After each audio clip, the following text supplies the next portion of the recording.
Stay up on the latest this hurricane season. Please subscribe for future updates.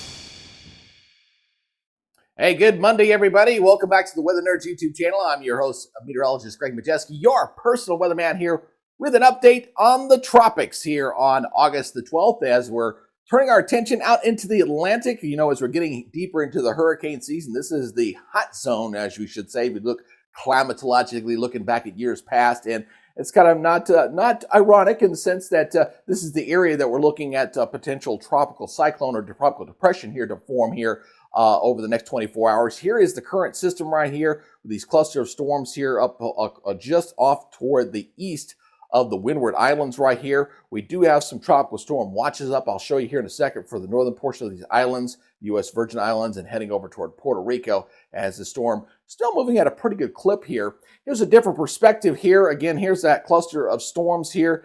Not quite organized as a tropical depression just yet. Obviously, we got this new way of identifying these before they potentially become a depression, and they call this potential tropical cyclone number 5. It's kind of a new thing that the National Hurricane Center started doing this year. So here is the latest on the center of this system right now, sitting at 14.4 north and 52.5 west. Maximum sustained winds at 30 miles per hour. Movement at a pretty good clip to the west at 25. So it's not going to take it too long to get closer here to the islands. Expected to become a real depression as we head into the early morning hours on Tuesday, and a tropical storm as it's moving through the islands right through here. Now, of course, on Wednesday, we'll have the radars from Puerto Rico to take a look at this thing as this thing's going on by. But as it makes a turn to the north, that's when it's expected to make hurricane status.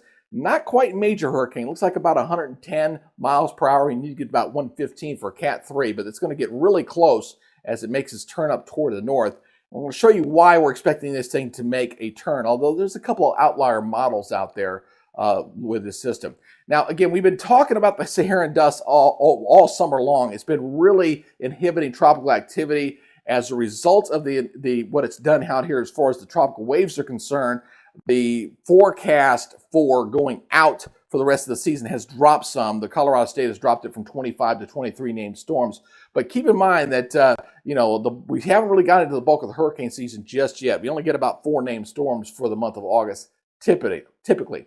Now, with this system moving into a kind of a prime area, looking at the ocean heat content here, we've definitely got plenty of juice for the fire. Remember, these tropical systems, they feed off the warm waters of the Atlantic, and we're definitely going to see plenty of that for this next system, which will become Ernesto, by the way, as it gets closer. Now, what's driving this thing to make the turn is the fact that the North Atlantic Oscillation, that's the position of the jet stream.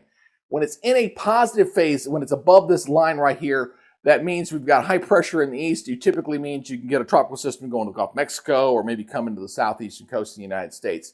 When it's in a negative phase, which is where it's kind of been in a neutral to negative phase here, looks like for most of the month of August, either slightly negative here for the whole month, you got a better chance of these troughs picking these storm systems up and taking it out to sea. And that's what we're seeing in this setup here for this next tropical system. So here's the spaghetti plot, kind of the plot of different models here.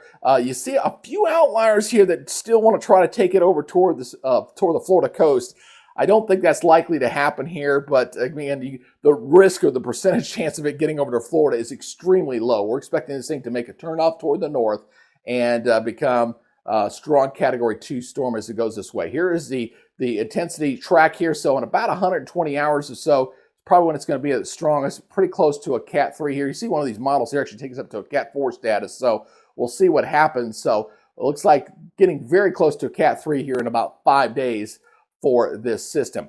Let's go ahead and take a look at the latest from the European model. I want to go ahead and show you this as well. We'll track over to this, and you'll be able to see what's going to happen with this system. So again, we're talking about the pressure really falling off. We're looking at the pressure anomaly map here as this thing approaches Puerto Rico here. So now I will say that the European model here is a little bit slower as far as its development. It really doesn't even have it as a depression really as it's getting by the islands here as you look at Wednesday morning. So your time track there is in the upper right-hand corner as this coming into Puerto Rico. It should be a tropical storm at that point. That's what we're thinking.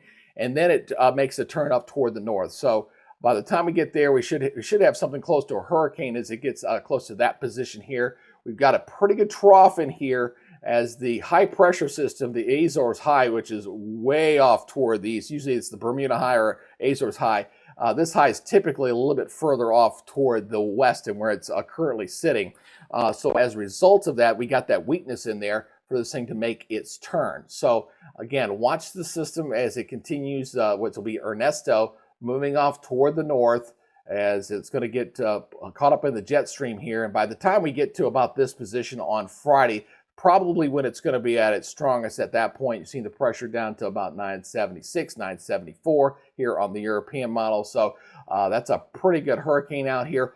Anybody planning on anything up and down the eastern seaboard, say from New Jersey all the way down toward Florida, you're going to have some rough surf. You're going to have some rip currents. You're going to have some strong wave action with a pretty good strong hurricane there off the eastern seaboard. So just beware of that a little bit later in the week. So this is talking about the Friday position right here.